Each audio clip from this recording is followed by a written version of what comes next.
जय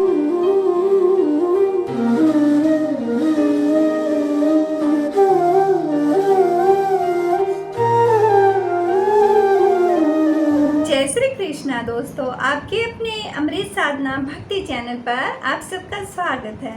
दोस्तों, आज की इस वीडियो में हम करवा चौथ की कहानी का श्रवण करेंगे।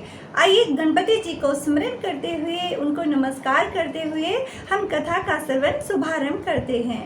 ओम गम गणपतिये नमः। ओम गजाननम भूत गणादि सेवितम कपित जम्बुफल चारु भक्षणम उमासुतम शोक विनाशकारकम नमामि विघ्नेश्वर पाद पंकजम।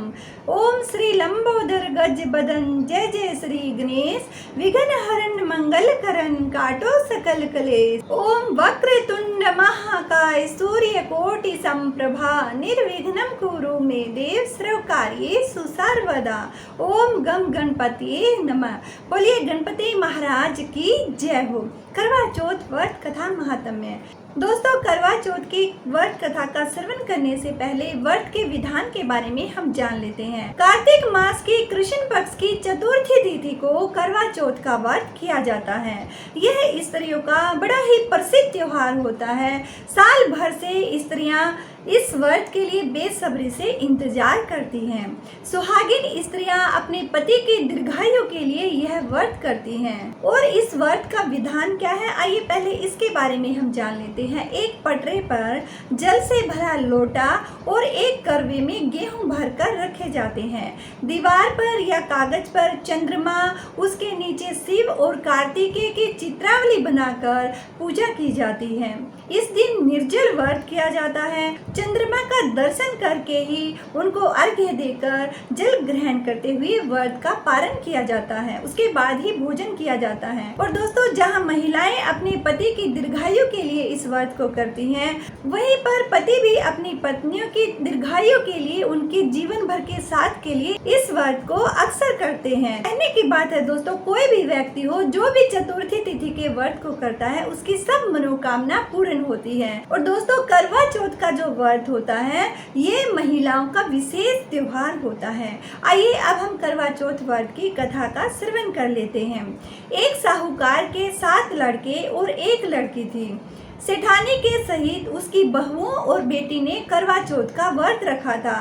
रात्रि को साहूकार के लड़के भोजन करने लगे तो उन्होंने अपनी बहन से भी भोजन के लिए कहा। इस पर बहन ने उत्तर दिया कि भाई, अभी चांद नहीं निकला है, उसके निकलने पर अर्घ्य देकर ही मैं भोजन करूंगी।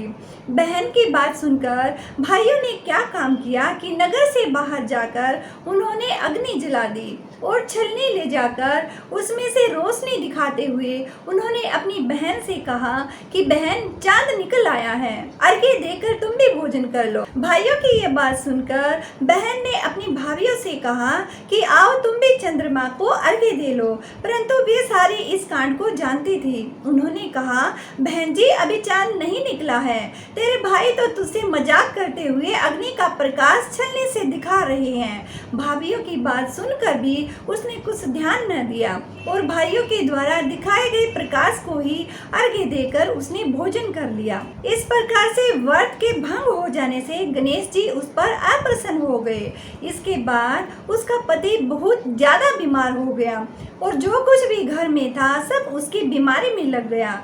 जब उसे अपने किए हुए दोष का पता लगा तो उसने बहुत ज्यादा पश्चाताप किया। गणेश जी से प्रार्थना करते हुए विधि विधान से फिर से उसने चतुर्थी तिथि का व्रत करना आरंभ कर दिया।